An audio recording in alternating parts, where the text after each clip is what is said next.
Tonight on Best Bits, Javier Reyes bonked Douglas Silva de Andre.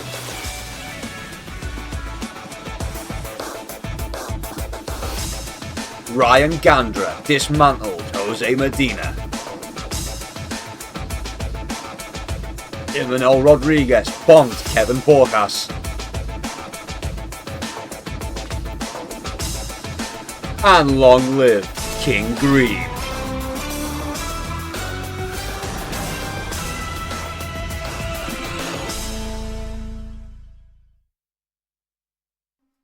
Welcome back to Best Bits. Decent night of fights, weren't it? It was a good night of fights, that. I mean, you know what? I thought it was going to be pretty good. I thought we'd get a few more decisions than what we actually did. And it's, it wasn't like crazy, like every fight on the card was a finish.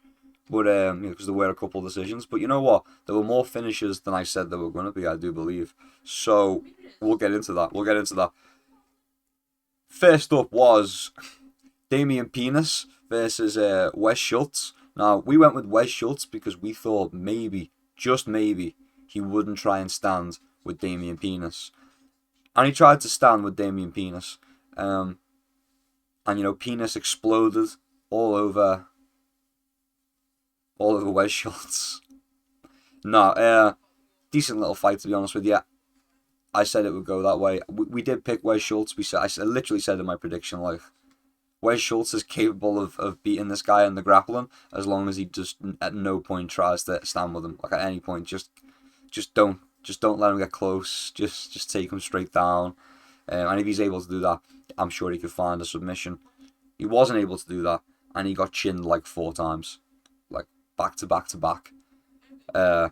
So yeah, decent start. I thought, oh God, I've messed that one up.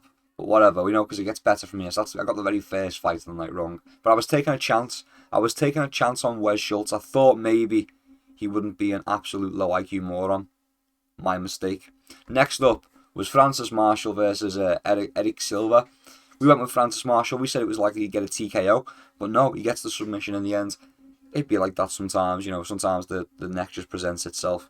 You take the choke instead of just ground and pounding them out. But, decent scrap again. Francis Marshall actually wants to keep an eye out for. I mean, I'm sure he was on everyone's radar anyway, to be fair. But, a good American prospect. Putting on a good little show there against Eric Silva.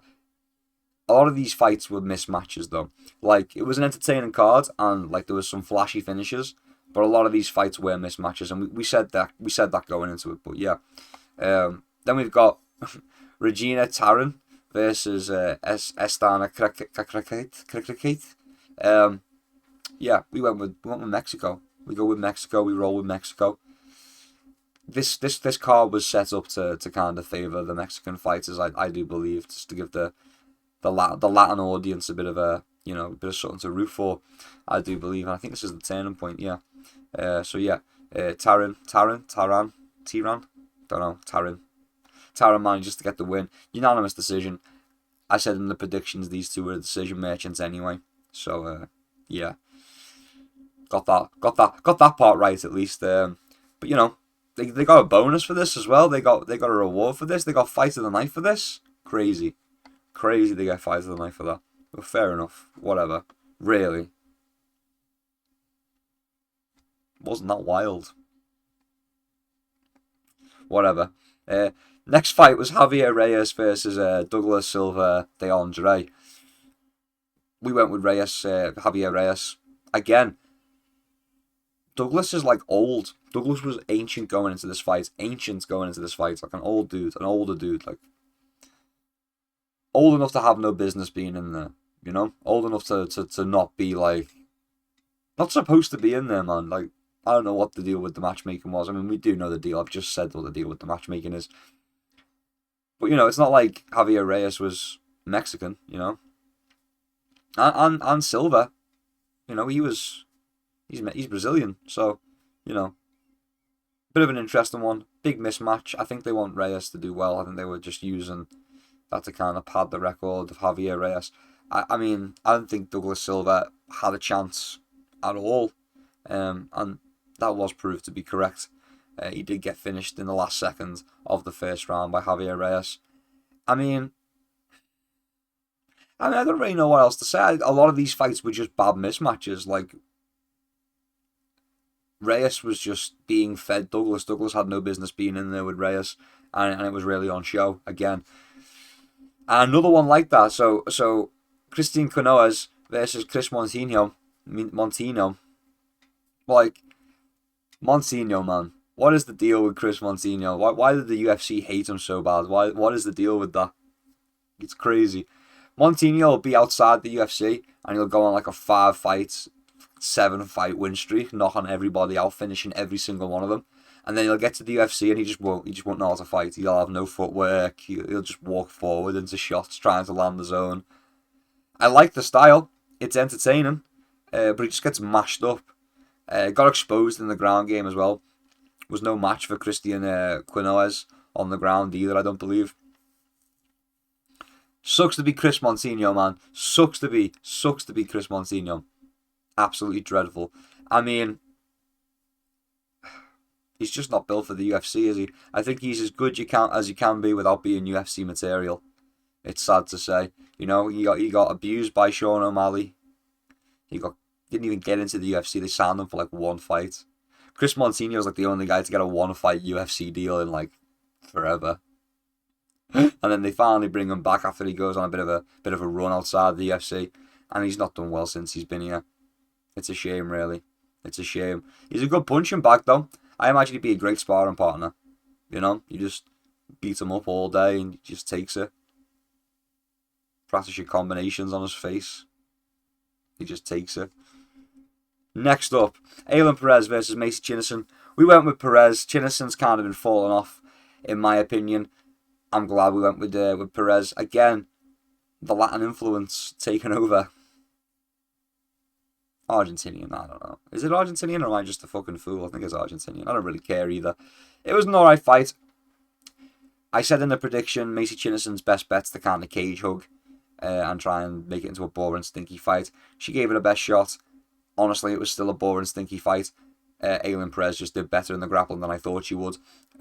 We did pick Aylin Perez to win this one by a decision anyway, so it did go in our way. The fight didn't play out exactly how I thought it was. I didn't think Aylin Perez would be able to match in the grappling and kind of end up on top in these situations where they were going into the grappling exchange. Like Chinnison would go for a takedown and it would be sloppy, and it would let Perez get on top, and then Perez would be able to hold top of that. But Perez had enough ground game to stay on top position and work with that. So Chinnison just kind of kept throwing the fight away by ending up on bottom in ground exchanges where she was in like, starting the exchange for the ground to the grappling, and then losing, and then separating, and then doing it again and losing and separating. And you know, it wasn't always as instant as that. Sometimes Aylin Perez would take a little bit to kind of swim through and work her way back to top position, but she had no problem sweeping Macy Chinnison throughout this fight, and that's something that I didn't think she'd be able to do to Macy Chinnison. So that's good. That means Aylin Perez was better than I thought.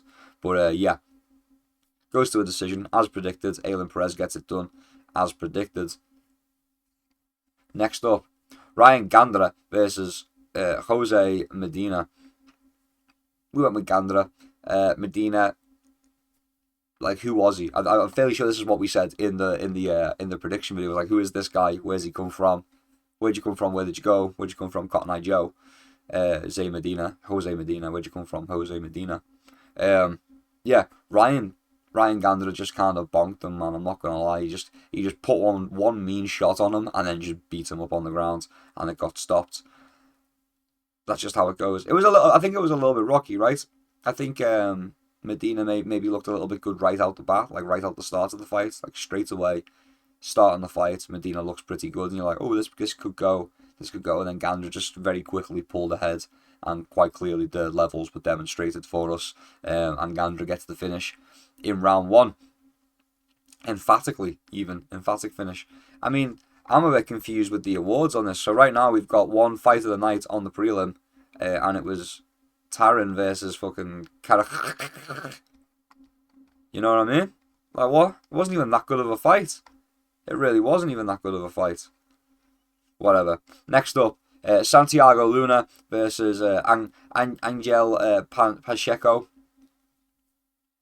Yeah, Pacheco, who is this guy? Where'd this guy come from? They just kind of got some guy off the street, some cabbie, some taxi driver.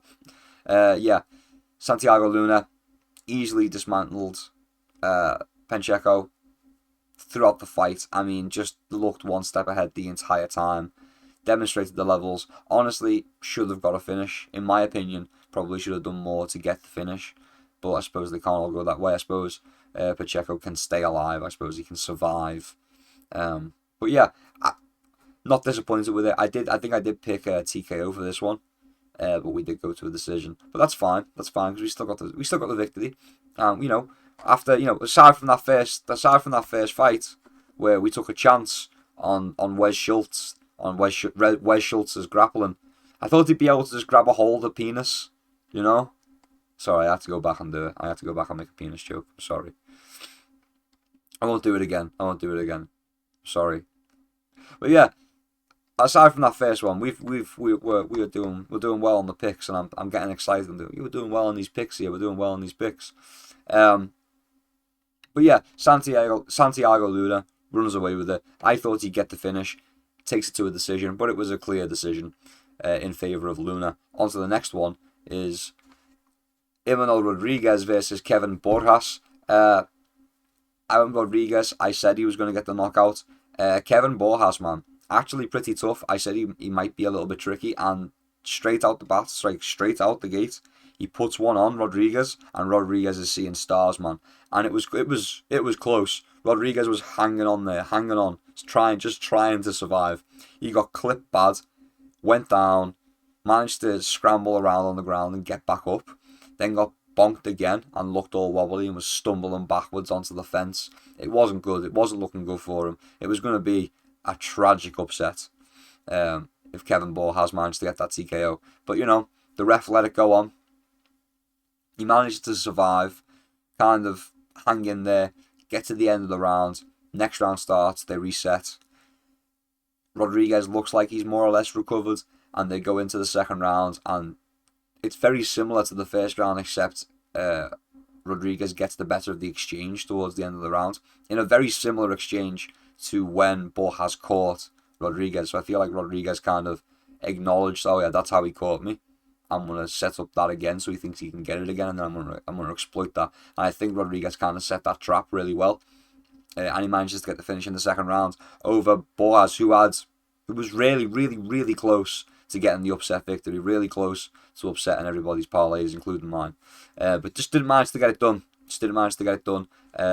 Great win for Imanol Rodriguez, and he gets a performance of the night bonus for that, so that's pretty good too. That's pretty good for him. Nice little 100k, right? I think. Who knows? Next up, Edgar Chairez versus Felipe Bunes. Felipe Bunes is awful. Actually a trash fighter. However, I'm fairly sure I predicted a split decision for this fight. Felipe Bunes is awful though. There was no way Felipe Bunes was going to win this fight. I don't think so anyway. At no point did I ever think, oh yeah, Felipe Bunes is going to win this. At no point. But there we go, a split decision. It's weird, man. It's weird. Felipe Bunes is awful, but he's a special kind of awful, I suppose. He's a special kind of awful where he manages to just kind of be there. He just kind of manages to be in the fight a lot of the time, unless you can really put him away. But yeah, decent performance again. I say that, then again, it was mildly entertaining when I say decent performance.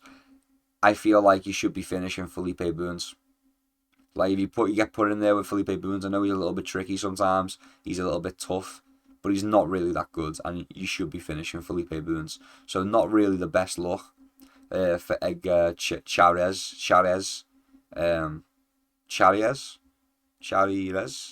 Who knows? Not really a good look for him. I feel like you would really that Felipe Bunes is the caliber of fighter you want to be finishing. If you're not finishing a Felipe Bunes, it's not looking good for you further down the line in the UFC, is my opinion. He got the win though. Maybe it was just a bad night for him. He manages to get the win. Moving on to the next one. The King. I've never been more happy to be wrong. So this is the second fight I picked wrong on the card, and the last fight I picked wrong on the card. What can I say, man? What can I say? Fucking King Green. I nearly called him Bobby again. I'm not have to start calling. He's the king. He is. He's the king. Goes out there, goes toe to toe with Zellhuber, puts it on him, man. Hits him with a beautiful right hand, I think it was. Gets Zellhuber on those shaky legs, gets him back on up, and just pursues the finish. Beats him down, gets him to the ground. TKOs him, man. TKOs him. Just a vintage Bobby Green performance from the king.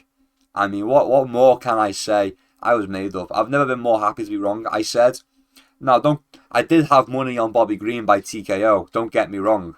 Okay, but we said this in the prediction video. We said, listen, we're going to play it safe with our parlay. Okay, with our ACCA, with our accumulation. We're going to play it safe. We're going to go with Zellhuber. He should win this fight. You know, he should be able to beat Bobby Green. We'll pick Zellhuber for the predictions. We'll put him on the ACCA. We'll put him on the accumulator with a victory.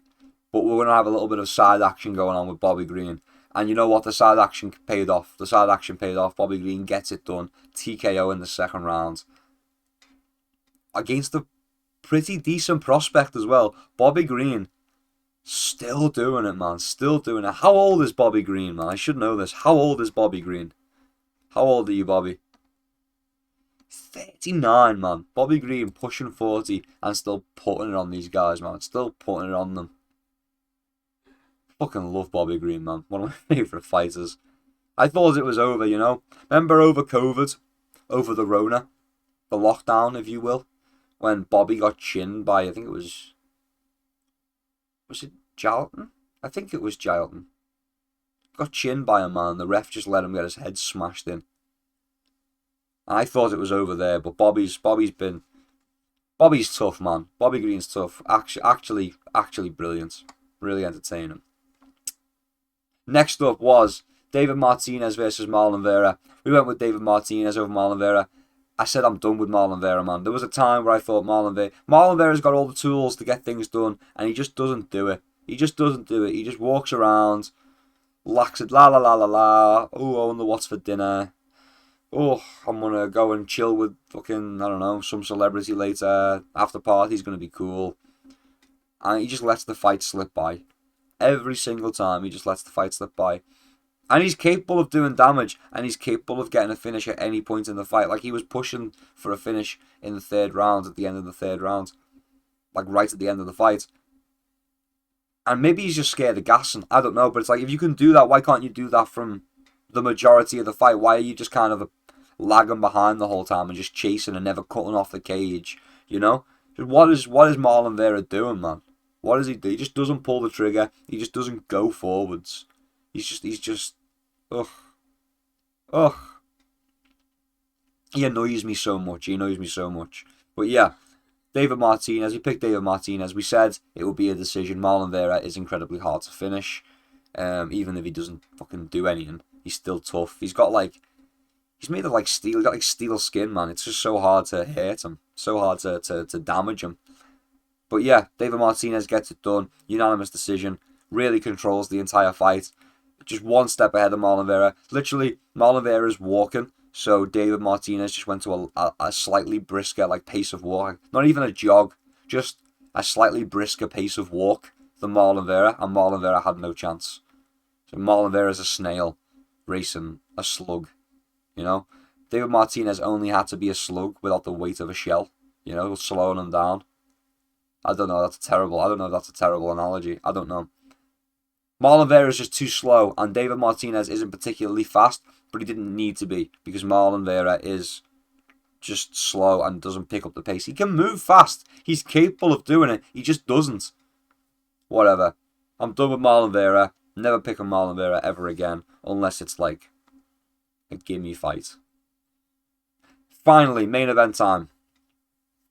The big one. Lona Kavanagh versus Brandon Moreno. We went with Lona Kavanagh. You know we're biased on this channel. We had to go with Lona Kavanagh, with our Lonnie. Listen.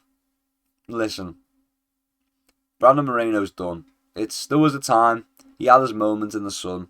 He was a champion. I don't think he's going to be able to climb back there again. I do think the career at the top level of the sport is over for Brandon Moreno. It has been for a little while now. His peak was those those repeated matches with Figgy, and I feel like they're also what ended his career. Like they're kind of the damage he sustained fighting Figueiredo, even in the fights that he won, like that was that's the tipping point, you know. And I feel like Moreno's been put over it. The body's taking too much damage. You know, the IQ isn't really up to par anymore. Maybe it's the head trauma. I don't really know. I hope not. But I just don't think Brandon Moreno's got the skills anymore to kind of compete in this division. To kind of compete at this top level of sport, I do think it's time to consider retirement for Brandon Moreno, to be honest with you. And he's a fighter that I quite like as well. He's a fighter that I quite enjoy watching. He is tough. Like, he'll just eat shots, man. He will. He'll just scrumptious, give me more. And he will. He'll just catch them on his face, catch them on his nose, catch them with his chin, and just keep coming forward. And it's admirable. He can shake off this damage.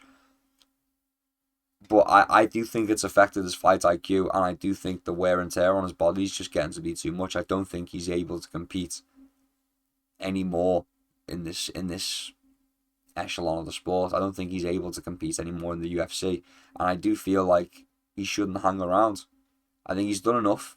He was a champion. He had that really good moment in his career where he came back, he rose from the ashes. He came back, he became champion, he defended it, he fought hard for it, you know.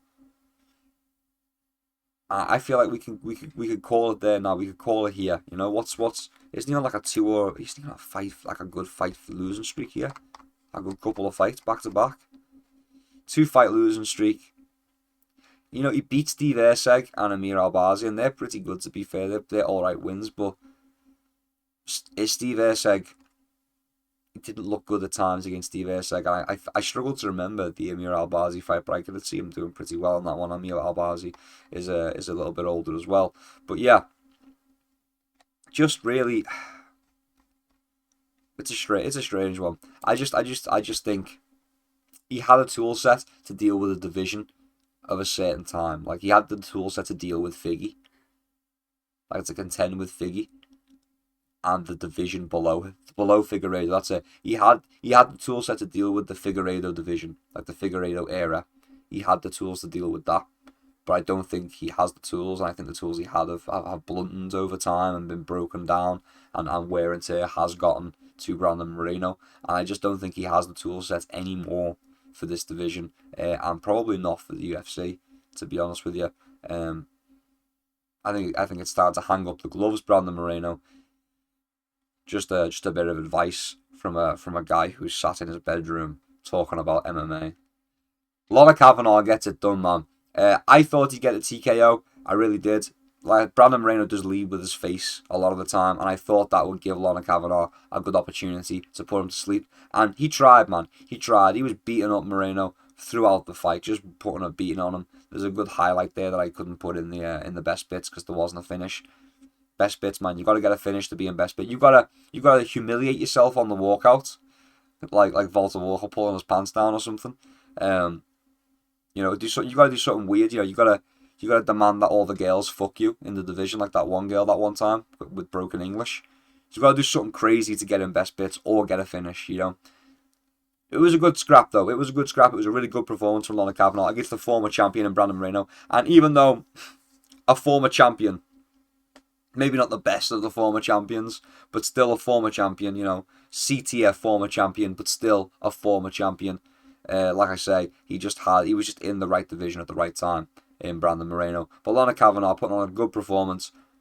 I felt like he could have got the TKO. He didn't manage to do it, but that's okay because we picked the method of victory double chance, didn't we, on the Bet365. You got to take the advice, guys. You got to take my betting advice. You got to watch these videos. If you've watched all the way to the end of this best bit, you got to subscribe. Okay, you're missing out. We're on a hot streak right now. Okay, we're averaging like 1 or 2 fights wrong cards. Every YouTuber likes to talk about how they've got like the best statistics overall on doing their predictions. I haven't worked mine out for a little while. I kind of gave up on it. It doesn't really matter. I was kind of being too precious over it, and it was affecting my picks. But if we actually take a look at it, your boy right here probably statistically has the best picks overall. Sometimes we'll drop a whole card. Sometimes we will. Sometimes we'll drop a whole card. I'm not going to lie to you. But more often than not, Like, we were consistently getting three fights a card wrong. We've taken that back to 1 or 2 now. We're getting 1 or 2 fights wrong, and method and all. Like, we're on fire on the Not So Lethal YouTube channel. We're on fire over here with our predictions at the minute. So don't miss out. Hopefully the luck's not run out yet. But yeah, you gotta watch these predictions, man. You gotta watch the predictions. I'm giving you the scoop. I give you the betting scoop to win yourself some money. Please gamble responsibly. But yeah, Lana Kavanagh gets it done, looking good against a former champion. Maybe not the best former champion, but still a former champion. Exciting things in the future for Lana Kavanagh, I do believe. I think we'll conclude it there. I think that has been Best Bits. Thank you very much for watching. Once again, please consider subscribing. Hit the like button down below. It helps me out quite a bit. I would like to quit my day job and talk about MMA for a living. That would be great, wouldn't it? Isn't that the dream? Help this young boy achieve his dream. This young man. I'm not young boy anymore. This old man. Help this old man achieve his dreams. Until next time, keep your chin down and keep swinging. Peace and love. I'll see you around.